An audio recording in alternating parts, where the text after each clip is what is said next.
The pain hit Sarah Jane Morrison like a branding iron pressed against her calf, white hot and immediate, stealing the breath from her lungs before she could even scream.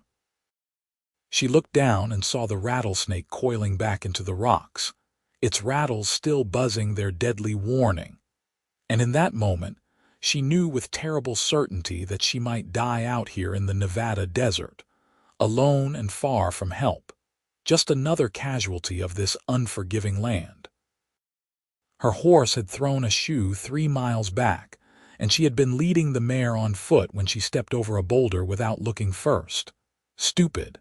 Careless. Her father would have tanned her hide for such foolishness if he were still alive. Now she stumbled backward, her leg already beginning to throb with each beat of her racing heart, pumping the venom through her body with ruthless efficiency.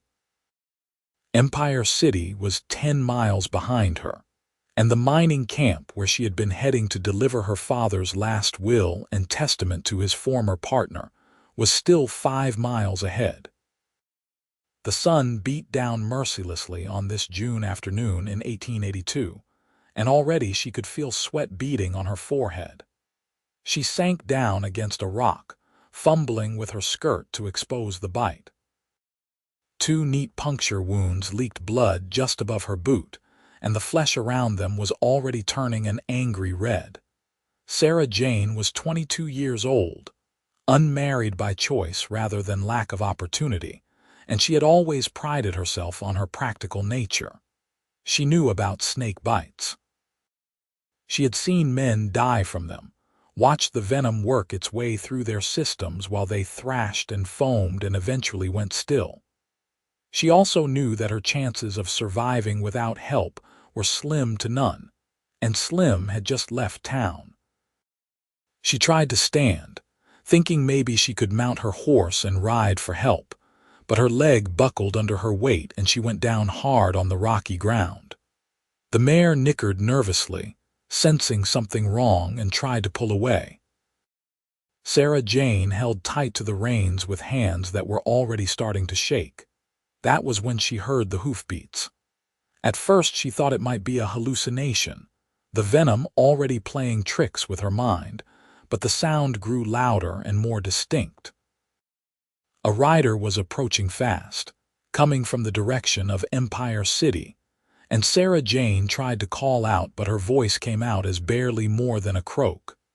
Her throat was tightening, her tongue feeling thick and clumsy in her mouth. The rider came around the bend in the trail and pulled up short when he saw her. He was a tall man, lean and weathered by the sun, wearing the dusty canvas pants and worn shirt of a working cowboy. His hat was pulled low against the glare, but she could see dark eyes that took in her situation with one quick, assessing glance. "Snake bite," she managed to gasp, gesturing weakly toward her leg. He was off his horse before she finished speaking, his boots hitting the ground with a thud as he knelt beside her. His hands were quick and sure as he pushed up her skirt to examine the wound, and under other circumstances, Sarah Jane might have objected to such familiarity. But right now, modesty seemed like a luxury she could not afford. "Rattler," he said, more to himself than to her. His voice was deep and rough like gravel under wagon wheels. "How long ago?" "5 minutes. Maybe less." Speaking was getting harder. Her chest felt tight as if iron bands were squeezing around her ribs. The cowboy pulled a knife from his belt and Sarah Jane's eyes widened. He caught her look and shook his head. "I am not going to cut you. That just makes it worse. But I need to get this boot off before your leg swells up." He worked quickly, slicing through the leather of her boot and peeling it away. The movement sent fresh waves of pain through her leg and she bit back a cry. The swelling was already pronounced, the skin stretched tight and discolored. "What is your name?" he asked, and she realized he was trying to keep her conscious and talking. "Sarah Jane Morrison," she whispered. "People call me Sarah." "Samuel Parker," he replied. "Sam, listen to me, Sarah. This is going to hurt like hell and it is going to be real uncomfortable, but I need you to stay calm. Can you do that?" She nodded, not trusting herself to speak. Sam positioned himself over her leg, and before she could ask what he was doing, he bent down and placed his mouth directly over the bite marks. The sensation was strange and awful, and somehow intimate all at once. She felt him suck hard at the wound, drawing the venom out, and then he turned his head and spat into the dirt. The spittle was stained dark with blood and poison. He repeated the process again and again, methodically working to extract as much of the venom as possible before it could spread further through her system. Sarah Jane watched him work through a growing haze. Her vision was starting to blur at the edges, and the desert seemed to shimmer and waver like a reflection in disturbed water. She focused on Sam's face, using it as an anchor to hold herself to consciousness. He had strong features, a jaw covered in several days' worth of stubble, and lines around his eyes that spoke of long hours spent squinting into the sun. There was something familiar about him, though she could not place it through the fog that was settling over her mind.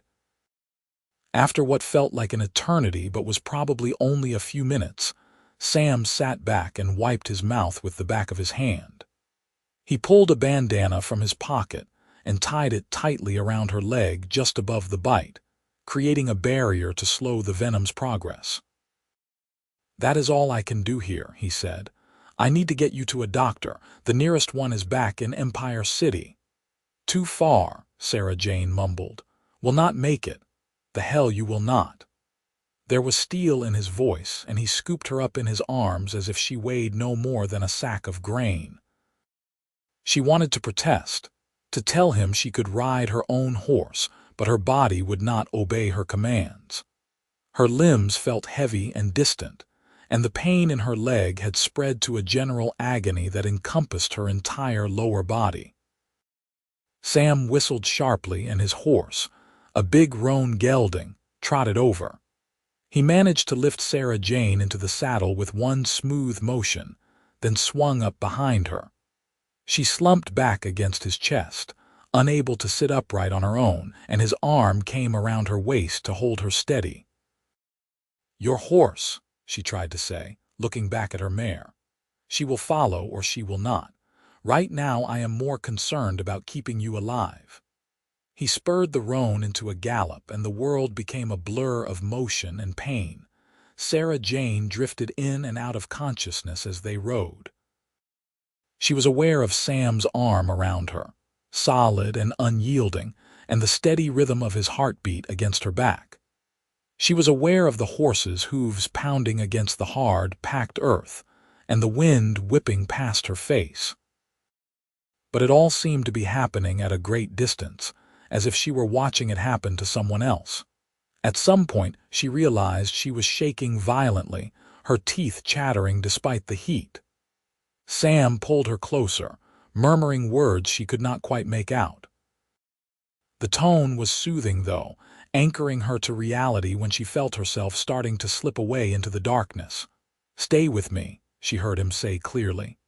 "Come on, Sarah, stay with me." She tried to answer but could not form words. Her tongue felt like a piece of leather in her mouth, dry and swollen.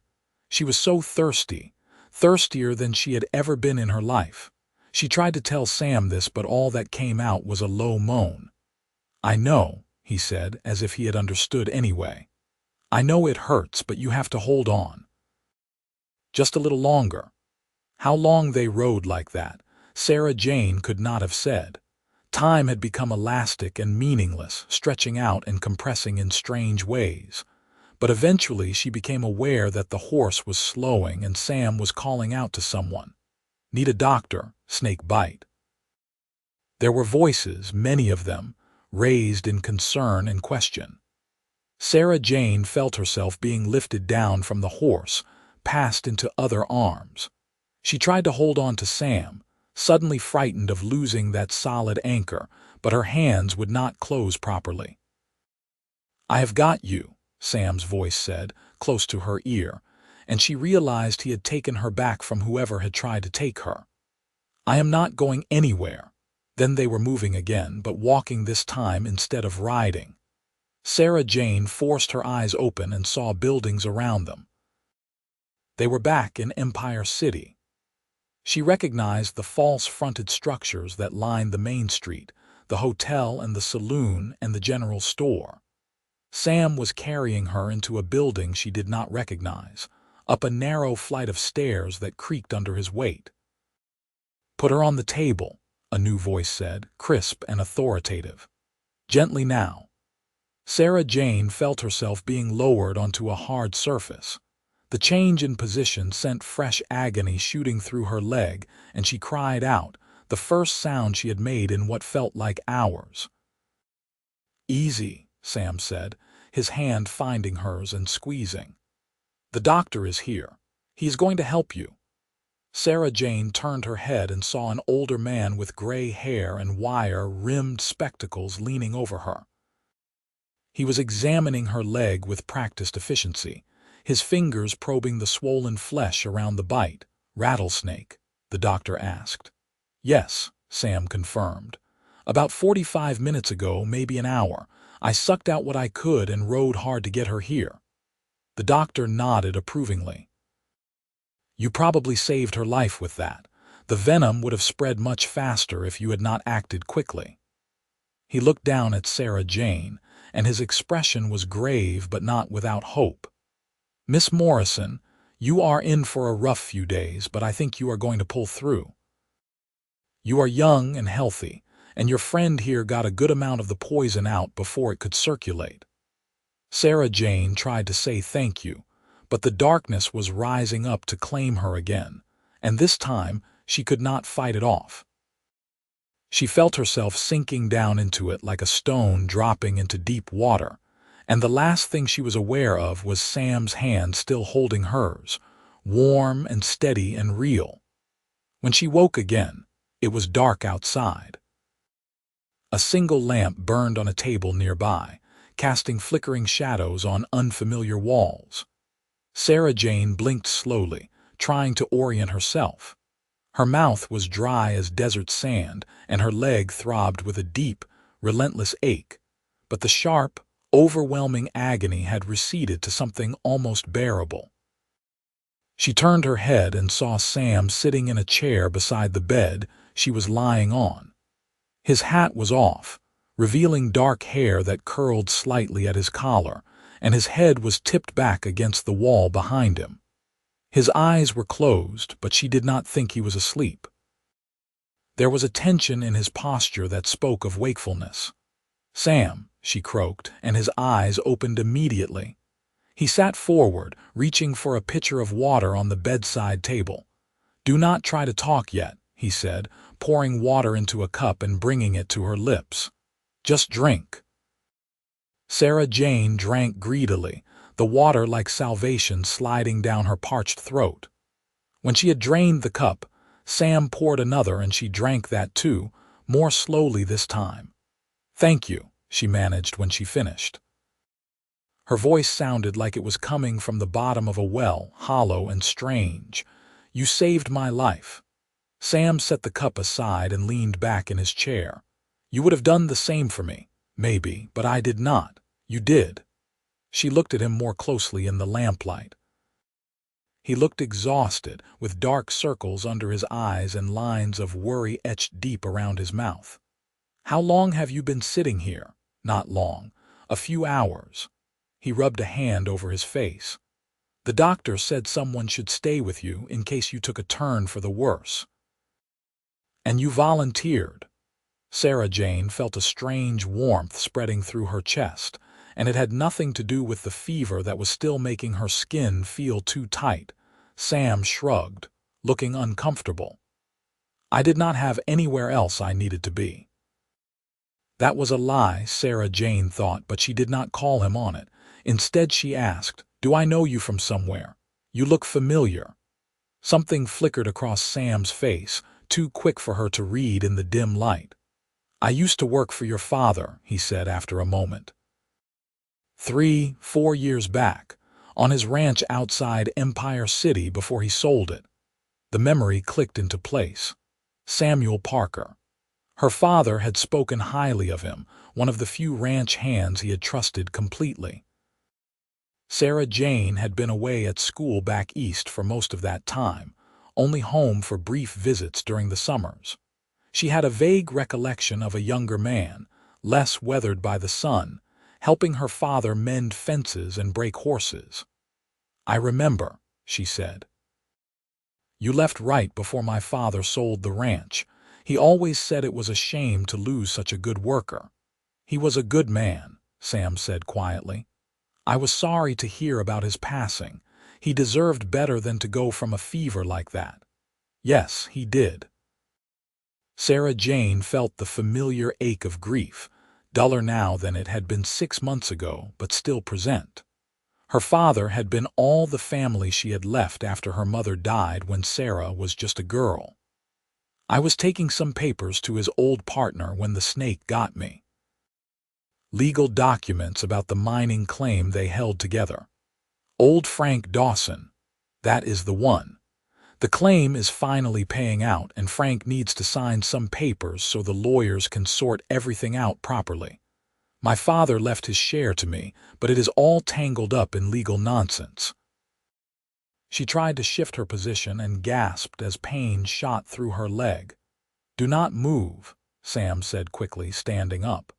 "The doctor said you need to keep as still as possible for the next few days.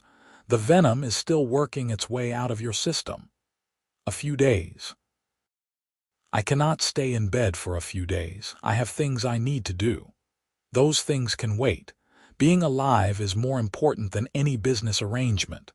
Sam's voice was firm, brooking no argument. "Besides, the doctor said if you do not rest properly, you could end up losing that leg, or worse." That sobered Sarah Jane quickly. She subsided back against the pillows, though every instinct she had was screaming at her to get up and get moving. She had never been good at staying still. "Where am I, anyway?" she asked, looking around the small room. It was sparsely furnished but clean, with whitewashed walls and a braided rug on the floor. "My room. Above the livery stable." Sam saw her expression and added quickly, "The doctor wanted you somewhere he could check on you easily, and his office does not have space for overnight patients." "I offered to let you use my bed. I will sleep downstairs in the stable." "I cannot take your room," Sarah Jane protested, though the thought of him sleeping in the hay made something twist uncomfortably in her chest. "There must be somewhere else." "There is not, unless you want to pay for the hotel, and the doctor said the stairs there would be too much for you right now. This is closer to his office anyway." Sam moved toward the door. "I will go get him. He wanted to know when you woke up." Before Sarah Jane could argue further, he was gone, his boots thudding down the stairs. She lay there in the darkness, listening to the sounds of the town settling in for the night. Somewhere a piano played a tinny tune, probably from the saloon. A dog barked, and farther away someone laughed. Ordinary sounds of ordinary life, sounds she had taken for granted until a few hours ago when death had seemed like a very real possibility. The doctor arrived a few minutes later, with Sam following behind him. Doctor Marcus Hendricks was a man in his late 50s who had been practicing medicine in Empire City for nearly 2 decades. He examined Sarah Jane's leg with gentle hands, probing the swollen flesh and checking the color of her skin. "The swelling is going down," he pronounced finally. "That is a good sign. The next 24 hours will be critical, but I think you are through the worst of it. You are a lucky young woman, Miss Morrison. Another 30 minutes without treatment, and we would be having a very different conversation." "Thanks to Sam," Sarah Jane said, looking past the doctor to where Sam stood by the door. Dr. Hendricks nodded. "Indeed, quick thinking and brave action. Not many men would have done what he did, sucking out the venom like that. Could have made himself sick." He turned to Sam. "You did rinse your mouth thoroughly like I told you." Yes, sir. Several times. Good. Keep doing that for the next day or so just to be safe. The doctor turned back to Sarah Jane. Now then, miss, I am going to leave you some laudanum for the pain. Take it sparingly, only when you absolutely need it. You also need to drink plenty of water and eat when you can manage it. Your body needs strength to fight off the effects of the venom. He left a brown bottle on the bedside table and gave Sam a few more instructions before taking his leave. Sam saw him to the door and then returned to his chair, settling back into it as if he planned to stay there all night. You do not have to watch over me, Sarah Jane said. I will be fine on my own. Maybe, but I told the doctor I would keep an eye on you, and I am a man of my word. Sam crossed his arms over his chest, his expression stubborn. Sarah Jane opened her mouth to argue, then closed it again. The truth was, she did not want to be alone. The memory of those terrible moments out in the desert when she had been certain she was going to die was still too fresh. Having another person nearby, someone solid and real and alive, was more comforting than she wanted to admit. All right, she said finally. But at least move that chair closer. If you are going to insist on staying awake all night, the least I can do is provide conversation. Sam hesitated, then dragged the chair over to the bedside. He sat down again, and in the lamplight, Sarah Jane could see his face more clearly. He had brown eyes, she realized, the color of rich earth after rain, and there were small scars on his hands and forearms that spoke of a lifetime of hard work. Tell me what you have been doing since you left my father's ranch, she said, partly because she was genuinely curious and partly because she needed distraction from the throbbing in her leg.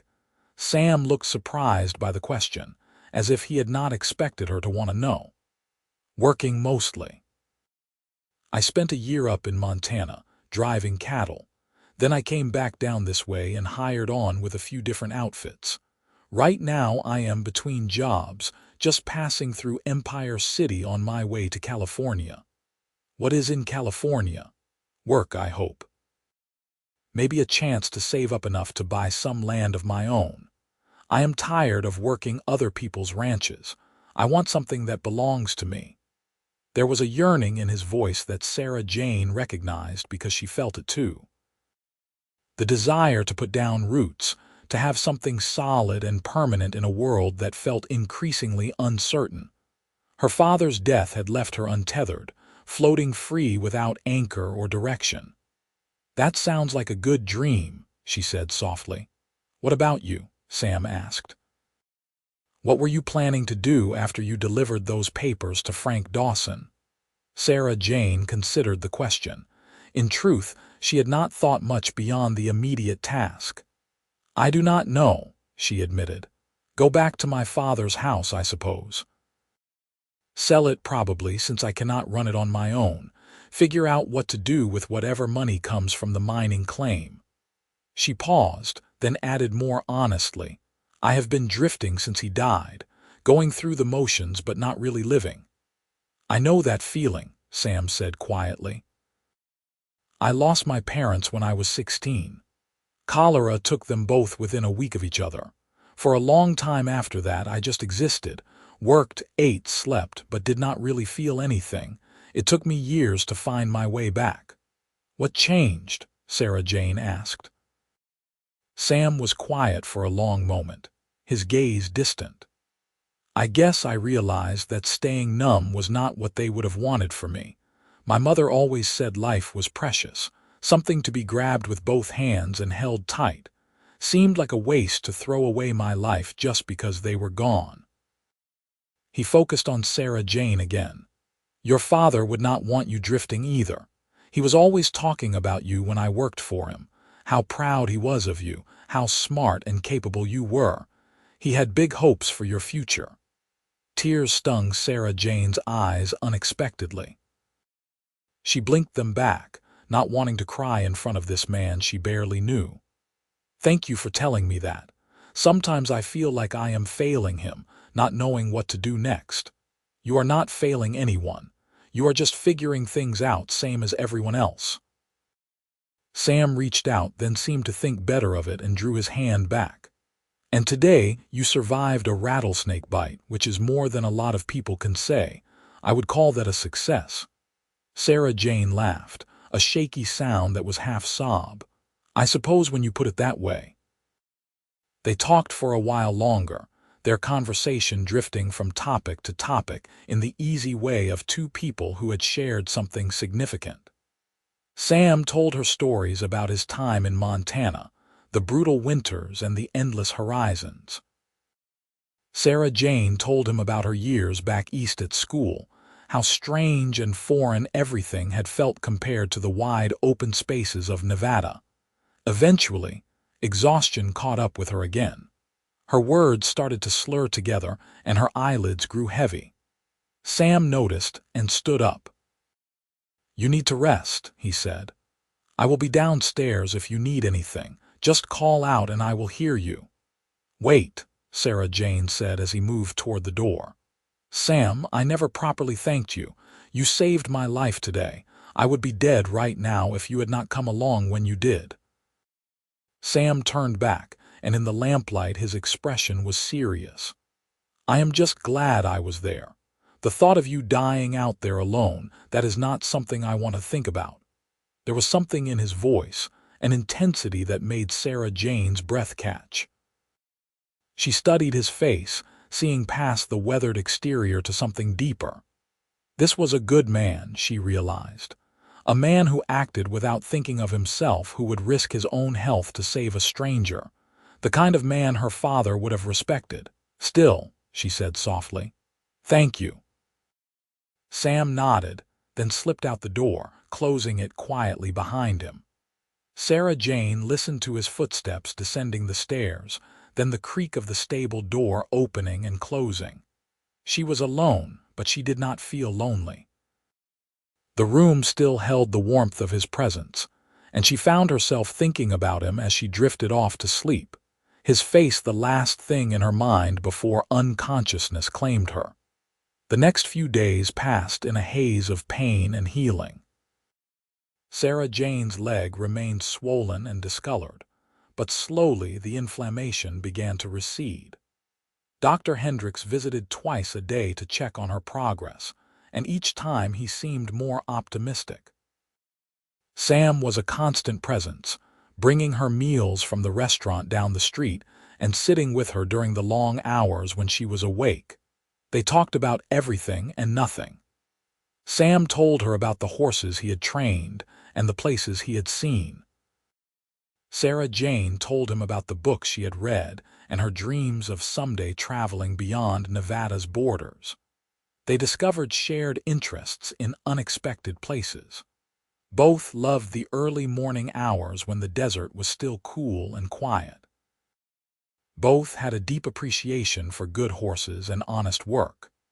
Both had lost parents too young and understood the particular loneliness that came with being untethered from family. On the third day, Sarah Jane was finally able to sit up without feeling dizzy, and Dr. Hendricks declared her out of danger. You will have a scar, he told her, examining the bite marks that were now scabbed over. And that leg is going to be weak for a few weeks, but you will make a full recovery barring any infection.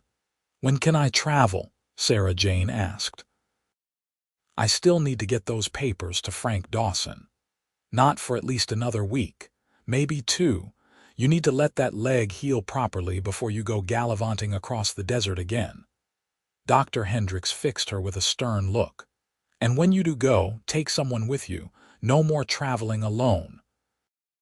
You were lucky once. Do not push that luck. After the doctor left, Sarah Jane sat on the edge of the bed, frustration bubbling up inside her. Another week or more cooped up in this room felt impossible. She was used to being active, to doing things rather than sitting idle. Sam must have read her expression because he said, "He is right, you know. You need to give yourself time to heal properly. I know, but I hate feeling useless." Sarah Jane ran a hand through her hair, which she was certain looked like a rat's nest after days in bed. "And I am taking advantage of your hospitality. You should not have to give up your room for me." "I do not mind. The stable is comfortable enough, and I have slept in worse places." Sam leaned against the wall, his arms crossed. "Besides, I am in no hurry to get to California. A few more days here will not make any difference." Sarah Jane looked at him, really looked at him, and felt something shift in her chest. Over the past few days, she had come to anticipate his visits, the sound of his boots on the stairs that announced his arrival. She liked the way he listened when she talked, giving her his full attention as if her words mattered. She liked the rare smile that transformed his weather-beaten face, making him look younger and less careworn. She liked the way he moved, economical and graceful, never wasting motion. "Why are you doing this?" she asked suddenly. "You do not owe me anything. You could have ridden on after you got me to the doctor, gone on your way to California. Why stay?" Sam was quiet for a long moment. When he finally spoke, his voice was low and serious. "When I saw you out there in the desert, hurt and helpless, something in me just knew I could not leave you. It was not about owing you anything. It was about doing what felt right." He paused, then added, "And these past few days, getting to know you, that has been good. I have not enjoyed someone's company this much in a long time." Sarah Jane felt heat rise to her cheeks that had nothing to do with fever. "I have enjoyed your company too," she said quietly. The air between them seemed to thicken with unspoken words. Sam pushed away from the wall and moved closer, stopping a few feet from where she sat on the bed. "Sarah, I need to tell you something. I did not come through Empire City by accident. When I heard your father had passed, I thought about writing to you, sending my condolences. But letters seemed inadequate, so I decided to come in person to pay my respects. I was planning to stop by your father's place before heading on to California. You came here because of my father." Sarah Jane felt confused, though there was a flutter in her chest that might have been disappointment. "I came here because of you," Sam corrected gently. "Your father talked about you so much when I worked for him, showed me your letters, told me all about what you were studying and learning. I felt like I knew you even though we had barely met, and I guess over the years I built up this picture of you in my mind. Smart, independent, brave. When I heard about your father, I thought about you being alone, trying to sort everything out by yourself. I wanted to help if I could." Sarah Jane stared at him, her heart pounding. "You came all this way for someone you barely knew." "I did. And now that I do know you, I am glad I made the journey." Sam's brown eyes were steady on hers. "You are everything I thought you would be, Sarah, and more." She did not know who moved first, but suddenly the distance between them had closed and Sam was sitting beside her on the bed.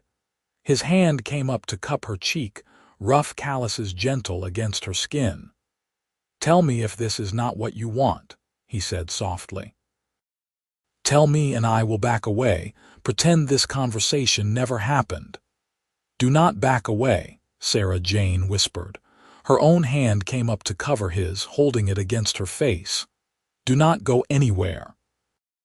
Sam leaned in slowly, giving her time to change her mind, but Sarah Jane had never been more certain of anything. When his lips met hers, it was gentle and questioning, a first kiss that felt like a promise. Sarah Jane leaned into it, her free hand coming up to rest against his chest where she could feel his heart beating strong and steady. The kiss deepened, and Sarah Jane felt something inside her that had been frozen since her father's death begin to thaw. This was what it felt like to be alive, truly alive. To feel connected to another person, to know that she was not alone in the world after all. When they finally pulled apart, both breathing harder, Sam rested his forehead against hers. "I have wanted to do that since the moment I saw you in the desert," he admitted. "Even though you were half dead from snake venom and covered in dust. Sarah Jane laughed, a real laugh that came from deep in her belly. That is possibly the least romantic thing anyone has ever said to me. I am a cowboy, not a poet, Sam said, but he was grinning. But I mean it, Sarah. These past few days, being with you, taking care of you, I have felt something I have not felt in years. Like I have found something I did not even know I was looking for. I feel it too, Sarah Jane admitted. She thought about the conversation they had had that first night about dreams and futures and figuring out what came next. Sam, what if you did not go to California? What if you stayed here instead? Here. In Empire City. Sam pulled back slightly to look at her properly. What would I do here? Help me, Sarah Jane said, the idea forming even as she spoke. Help me figure out what to do with my father's estate with the mining claim money. We could be partners. You said you wanted land of your own. Maybe we could build something together. Sam studied her face, his expression unreadable. Are you offering me a business partnership? I am offering you a chance, Sarah Jane said carefully. A chance to see where this thing between us might go, because I think it could go somewhere good, Sam. I think we could be good together. I think so too. Sam's hand found hers, their fingers intertwining. But I do not want you to feel obligated to me because I helped you. I do not want gratitude, Sarah. I want something real. This is real, Sarah Jane insisted. She squeezed his hand. What I am feeling right now, that is as real as anything I have ever felt. And it is not gratitude, Sam. It is more than that. Much more. Sam kissed her again, and this time there was nothing gentle or questioning about it.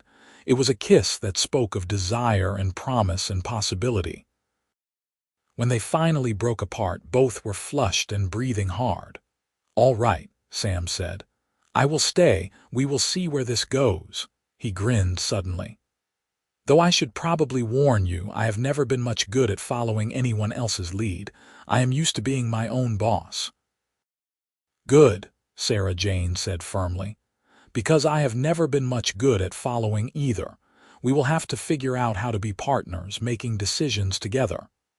That sounds like a recipe for some interesting arguments. Probably, but I think we can handle it. Over the next week, as Sarah Jane's strength returned, they made plans. Sam retrieved the papers she had been carrying to Frank Dawson and rode out to the mining camp himself, returning with news that the claim was indeed paying out well. Frank had signed everything necessary and sent his regards to Sarah Jane, along with a rough estimate of what her share would be worth. It was more money than Sarah Jane had expected, enough to buy property and livestock, and still have plenty left over. They spent hours talking about possibilities. Sam knew ranching backwards and forwards, but he was also practical enough to know that raising cattle in Nevada's harsh climate was a risky proposition. They discussed other options, buying into an existing business, starting something new, maybe even investing in the railroad that everyone said was coming through eventually. Dr. Hendricks cleared Sarah Jane to travel after 10 days, though he cautioned her to take things slowly. By then, she was going stir-crazy from being cooped up inside, desperate for fresh air and open spaces. Sam helped her down the stairs from his room, steadying her when her still weak leg threatened to buckle. They walked slowly down Empire City's Main Street, Sarah Jane leaning on Sam's arm. The town looked different somehow, brighter and more welcoming than she remembered. Or maybe it was just that everything looked different when you were seeing it through the lens of new love. Because she loved him, Sarah Jane realized with a start. She loved Sam Parker with his serious eyes and gentle hands and steady presence. She loved the way he listened when she talked and challenged her when she was being stubborn. She loved his quiet strength and his unexpected humor. She loved him, simply and completely, with a certainty that would have terrified her if it had not felt so absolutely right. They stopped in front of the general store, and Sarah Jane turned to look at Sam. "I love you," she said, the words coming out in a rush before she could second-guess herself. "I know it is too soon and we barely know each other and I should probably wait before saying something like that, but I do. I love you." Sam stared at her for a moment, surprise evident on his face. Then a slow smile spread across his features, transforming him. "Thank God," he said. "I love you too. Have since the moment I saw you in that desert, though it took me a few days to figure out what I was feeling." He kissed her right there on the main street of Empire City, with people walking past and the afternoon sun beating down. Sarah Jane kissed him back, not caring who saw or what they might think. This was her life, her choice, and she was choosing Samuel Parker with his calloused hands and honest heart. When they finally broke apart, both grinning like fools, Sam said, "We should probably make this official. I mean, if we are going to be business partners and build a life together, we should probably do it properly." Sarah Jane raised an eyebrow. "Samuel Parker, are you proposing to me in the middle of the street?" "I guess I am." Sam looked suddenly nervous, as if the enormity of what he was suggesting had just hit him. "Unless you think it is too fast, we can wait if you want. Court properly, give people time to get used to the idea." "I do not care what people think," Sarah Jane said firmly, "and I do not want to wait. I spent enough of my life waiting, doing what was expected, being cautious and careful. I almost died out there in the desert, Sam. That changes a person, makes you realize that life is short and precious and not to be wasted. So yes, I will marry you. The sooner the better." Sam let out a whoop that turned heads up and down the street. He picked Sarah Jane up and spun her around, mindful of her healing leg, and she laughed with pure joy. When he set her down again, he was beaming. "We will need to find a preacher," he said, "and you will need a dress, something nice. And witnesses. Do you have friends here in Empire City?" "A few," Sarah Jane said. "Mrs. Patterson, who runs the boarding house, was a friend of my mother's. She would stand up for me. What about you?" "I will find someone," Sam said confidently. "Maybe that old cowboy who works at the stable. He seems like a decent sort." They spent the rest of the afternoon making arrangements. The local preacher agreed to marry them in 3 days' time, giving Sarah Jane enough time to have a dress made by the town seamstress. It was not a fancy affair, just a simple ceremony in the small church at the edge of town, but Sarah Jane did not care. She had never been one for elaborate celebrations anyway. The night before the wedding, Sarah Jane sat in Mrs. Patterson's boarding house, where she had moved for the sake of propriety, staring at the wedding dress hanging on the back of the door. It was made of cream-colored cotton with a high collar and long sleeves, simple but elegant. Mrs. Patterson had helped her pick it out, offering advice and encouragement in equal measure. "You are making the right choice," the older woman said, sitting on the edge of Sarah Jane's bed. "Sam Parker is a good man. Anyone can see how he looks at you, like you hung the moon and stars." "I hope I am making the right choice," Sarah Jane admitted. "Everything is happening so fast. A few weeks ago I did not even know he existed, and now I am about to marry him." "Sometimes the best things in life happen fast," Mrs. Patterson said wisely. "My Henry proposed to me after knowing me for only 2 weeks. Everyone said we were crazy, that it would never last. We had 43 good years together before he passed. No regrets, not a single one." Sarah Jane smiled, comforted by the words. "Did you ever doubt? Ever wonder if you had made a mistake?" "Of course. Marriage is not easy, even when you love someone with all your heart. There were times when Henry drove me half mad with his stubbornness, and I am sure I did the same to him. But we worked through it because we were committed to each other. That is what matters, Sarah. Not how fast it happened, but that you are both willing to do the work of building a life together." The wedding day dawned clear and bright, the kind of perfect June morning that made Sarah Jane grateful to be alive. She dressed with Mrs. Patterson's help, her hands shaking slightly as she fastened the buttons of her dress. Her leg was still weak, a reminder of how close she had come to never seeing this day, but it was healing well. Dr. Hendricks had told her the scar would fade with time, becoming just another mark in a life fully lived. The church was small and simple, with wooden pews and plain glass windows. A handful of people had gathered to witness the ceremony. Mrs. Patterson and her daughter, a few ranch hands who knew Sam from his time working in the area, Frank Dawson, who had made the trip in from the mining camp when he heard the news. It was a modest gathering, but it felt right. Sam was waiting at the altar when Sarah Jane walked down the aisle, and the look on his face took her breath away. He was dressed in new clothes, dark pants and a crisp white shirt, his hair neatly combed back from his face. But it was his eyes that held her attention, full of love and promise and commitment. The ceremony was brief, but meaningful. They exchanged vows in steady voices, promising to love and honor each other through whatever challenges life might bring. When the preacher pronounced them husband and wife, Sam kissed Sarah Jane with such tenderness that tears sprang to her eyes. They held a small celebration at the hotel restaurant afterward, with food and drinks and music from a fiddle player someone had hired. Sarah Jane danced with her new husband, careful of her still healing leg, and felt happier than she could remember being in years. This was what life was supposed to feel like, she thought, full of joy and connection and possibility. As the evening wore on and the guests began to drift away, Sam leaned close to whisper in Sarah Jane's ear. "Ready to start our life together, Mrs. Parker?" Sarah Jane grinned, loving the sound of her new name. "More than ready."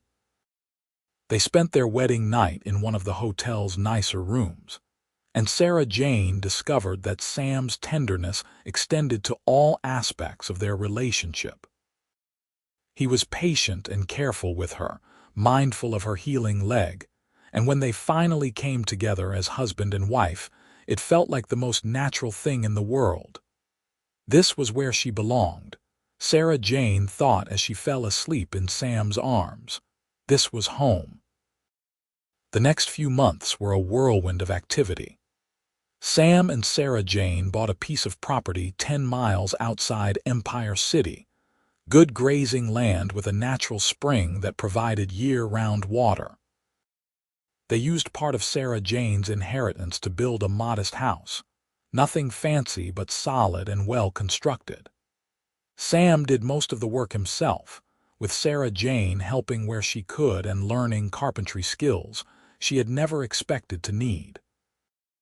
They bought cattle, a small herd to start, and a few good horses. Sam's knowledge of ranching proved invaluable, and Sarah Jane discovered that she had a head for the business side of things, keeping careful records of expenses and profits. They made a good team, complementing each other's strengths and supporting each other through the inevitable challenges. There were hard days when the work felt endless and the money stretched thin. There were arguments as both of them were too stubborn for their own good. But there was also laughter and love, and a deep sense of satisfaction in building something together from the ground up. Their first winter was brutal, with temperatures dropping below freezing and snow piling up in drifts. They lost 3 head of cattle to the cold, and Sam worked himself to exhaustion trying to save the rest. Sarah Jane learned to cook meals that would stick to their ribs and keep them warm, and she discovered that she was stronger than she had ever given herself credit for. She could chop wood and haul water and help Sam dig out paths through the snow without complaint. Spring came as a relief, bringing warmer weather and new life. The surviving cattle were thin but healthy, and the grass grew thick and green with the spring rains. Sarah Jane planted a garden, rows of vegetables and herbs, determined to make their home as self-sufficient as possible. It was in late spring, almost a year after their first meeting in the desert, that Sarah Jane realized she was pregnant. At first she thought the tiredness and nausea were just the result of working too hard, but when her courses failed to arrive for a second month, she went to see Dr. Hendricks in Empire City. He confirmed what she had already begun to suspect. "You are going to have a baby, Mrs. Parker. Probably sometime in early winter, if I had to guess." Sarah Jane rode home in a daze, one hand pressed protectively over her still flat stomach. A baby. She and Sam were going to have a baby. The thought filled her with equal parts joy and terror. What did she know about being a mother? Her own mother had died when Sarah Jane was too young to remember her properly. She would be making this up as she went along, learning on the fly the way she had learned everything else in her life. Sam's reaction when she told him that evening was pure delight. He picked her up and spun her around, laughing with joy before remembering himself and setting her down carefully. "Are you all right? Should you be riding? Working? What did the doctor say?" "He said I am healthy and strong and should continue with my normal activities unless something changes," Sarah Jane reported, amused by his sudden protectiveness. "I am pregnant, Sam, not made of glass. Women have been having babies since the dawn of time." But Sam's concern did not abate much as the months passed, and Sarah Jane's belly grew. He tried to insist she stop working, that she rest more, but Sarah Jane refused to be coddled. She was determined to continue contributing to the ranch until she physically could not anymore. The baby came on a cold December night, arriving 3 weeks earlier than Dr. Hendricks had predicted. The labor was long and difficult, lasting nearly 18 hours, and there were moments when Sarah Jane was certain she would not survive it. But Sam was there the entire time, holding her hand and wiping her face with cool cloths and murmuring encouragement. When their son finally entered the world with a lusty cry, Sarah Jane wept with relief and exhaustion and overwhelming love. Sam cut the cord with shaking hands, then carefully placed their baby in Sarah Jane's arms. "He is perfect," Sam whispered, his own eyes wet with tears. "You are perfect. Thank you for giving me this gift." They named him Thomas James Parker after both their fathers, and he was indeed perfect. Tiny and red-faced and squalling, but perfect nonetheless. Sarah Jane learned how to nurse him and change him and soothe him when he cried, all while recovering from the ordeal of birth. Sam proved to be a devoted father, walking the floors with Thomas at night when Sarah Jane was too exhausted to move, singing off key lullabies that somehow always worked. Life settled into a new rhythm after Thomas's arrival. Sarah Jane discovered that she could manage the ranch's accounts with a baby sleeping in a basket at her feet. Sam learned to work with one ear always listening for cries from the house. They were exhausted and overwhelmed, but they were happy. The years passed in a blur of activity. The ranch prospered, slowly but steadily growing as they reinvested profits into more land and cattle. Thomas grew from a squalling infant into a curious toddler, and then an energetic little boy who followed his father everywhere. When he was 3, Sarah Jane became pregnant again, and their daughter Margaret was born on a beautiful spring morning, arriving so quickly that Dr. Hendricks almost did not make it in time. 2 years after that came another son, David, and then 3 years later another daughter, Catherine. 4 children in 10 years, and Sarah Jane often joked that she spent most of that decade either pregnant or nursing. But she loved it, loved the chaos and the noise and the feeling of their house being full of life. Sam proved to be exactly the kind of father Sarah Jane had hoped he would be, patient and loving but firm when necessary. He taught their children to ride and rope, to read the weather and respect the land. He read them stories at night and carved them toys from scraps of wood. He was there for skinned knees and bad dreams, for triumphs and disappointments. And through it all, through the exhaustion and the challenges and the occasional argument, Sam and Sarah Jane's love for each other only deepened. They still made time for each other, stealing moments alone when the children were asleep, sitting together on the porch in the evenings and talking about their days. They still kissed like newlyweds, still reached for each other in the night, still found joy in each other's company. When Thomas was 8 years old, he asked his parents how they had met. They were all sitting around the dinner table, the usual chaos of a family meal, when he posed the question. Sam and Sarah Jane exchanged glances, a whole conversation happening in that single look. Then Sarah Jane smiled and said, "I got bitten by a rattlesnake." The children's eyes went wide. "You did," Margaret breathed. "What happened?" So Sarah Jane told them the story, with Sam filling in details she had forgotten or never known. She told them about being out in the desert alone, about the snake striking, about thinking she was going to die. She told them about Sam appearing like a miracle, about his quick action and his brave ride to get her to the doctor. "Your father saved my life that day," Sarah Jane said, reaching across the table to squeeze Sam's hand. "And every day since then, I have been grateful that he did." "That is the most romantic thing I have ever heard," Margaret sighed. She was only 6 but already showed signs of being a dreamer. "It was not romantic at the time," Sam said dryly. "Your mother was turning green and I was terrified she was going to die before I could get her to help.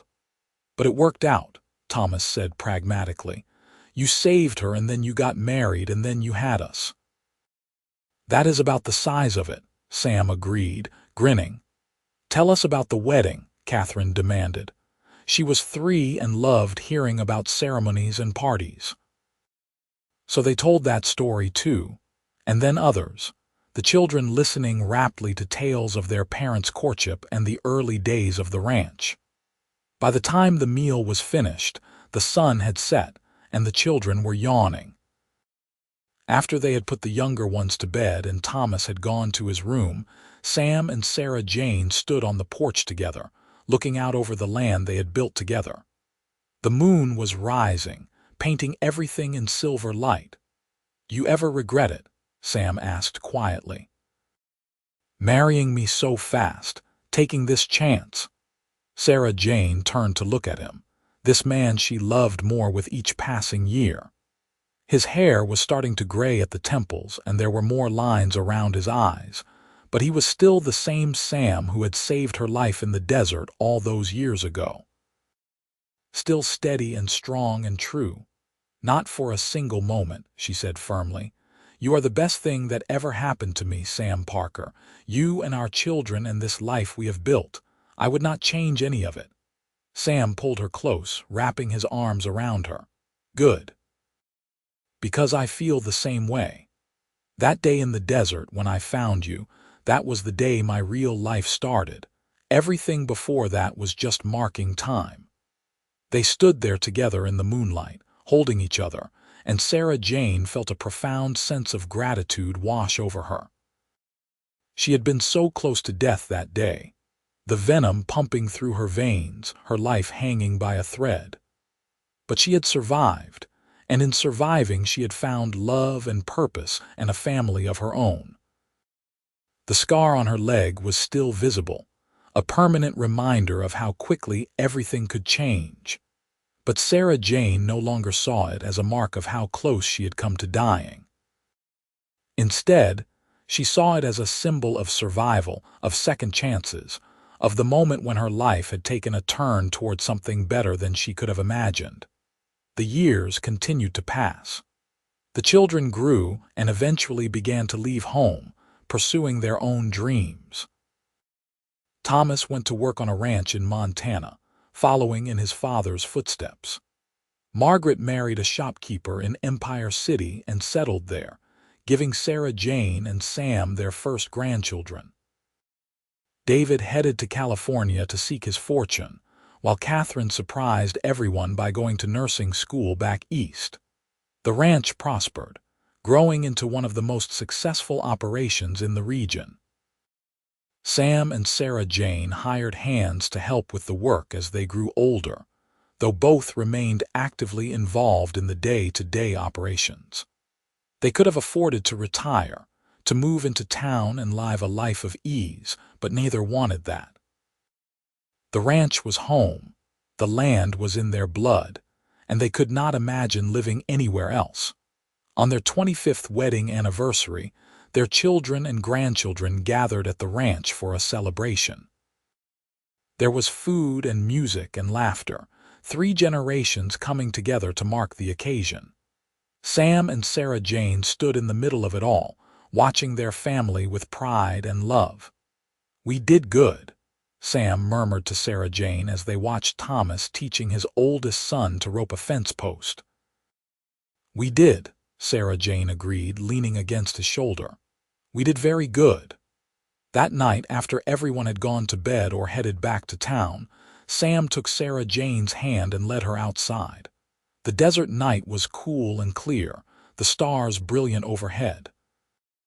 They walked slowly, no longer young but still strong, toward the old cottonwood tree that marked the edge of their property. "Do you remember what you said to me the day we got married?" Sam asked.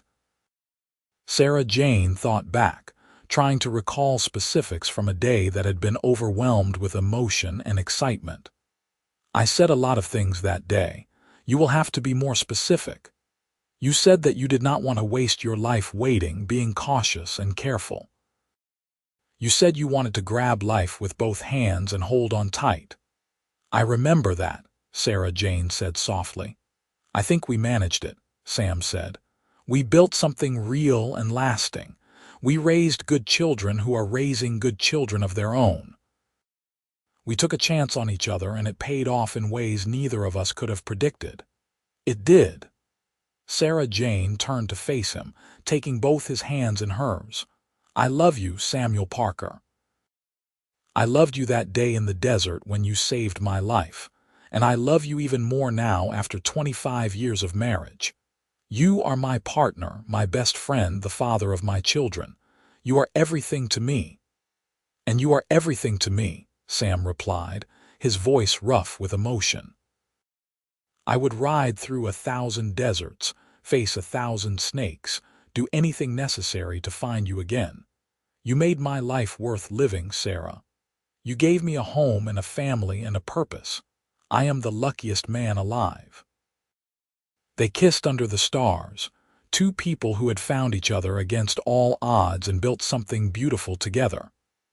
The desert wind whispered around them, carrying the scent of sage and earth, and in the distance, a coyote howled its lonely song. The years continued their relentless march forward. Sam and Sarah Jane celebrated 30 years of marriage, then 35, then 40. They slowed down as age crept up on them, moving more carefully, taking longer to recover from the inevitable aches and pains. But they were still together, still in love, still reaching for each other in the night. Their children gave them more grandchildren, and then those grandchildren began to have children of their own. The ranch stayed in the family, with Thomas eventually taking over the day-to-day operations while his parents transitioned into advisory roles. But Sam and Sarah Jane remained fixtures on the property, offering guidance and wisdom gained from decades of experience. On Sarah Jane's 70th birthday, the entire extended family gathered for a celebration. There were dozens of people, multiple generations, all connected by blood or marriage to the woman who had nearly died from a rattlesnake bite so many years ago. They had come from Montana and California, from Empire City and points beyond, all to honor the matriarch of their family. Sarah Jane sat in a comfortable chair on the porch, accepting hugs and kisses and well wishes, and marveled at how rich her life had become. All of these people, all of this love, had grown from a single moment in the desert when she had been certain her story was ending. Instead, it had just been beginning. Sam sat beside her, holding her hand the way he had done for more than 4 decades. His hair was white now, and his hands were gnarled with arthritis, but his grip was still strong, and his eyes still held that same warmth she had first noticed all those years ago. "Thank you," she whispered to him during a quiet moment when the crowd had dispersed to get food. "For what?" Sam asked, though from the gentle smile on his face she knew he understood. "For everything. For saving my life, for loving me, for giving me this." She gestured at the gathered family, at the ranch spread out before them, at the life they had built together. "For all of it."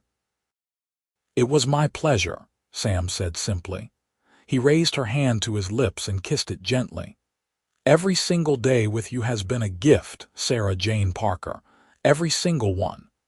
They sat together as the sun began to set, painting the Nevada sky in shades of gold and crimson.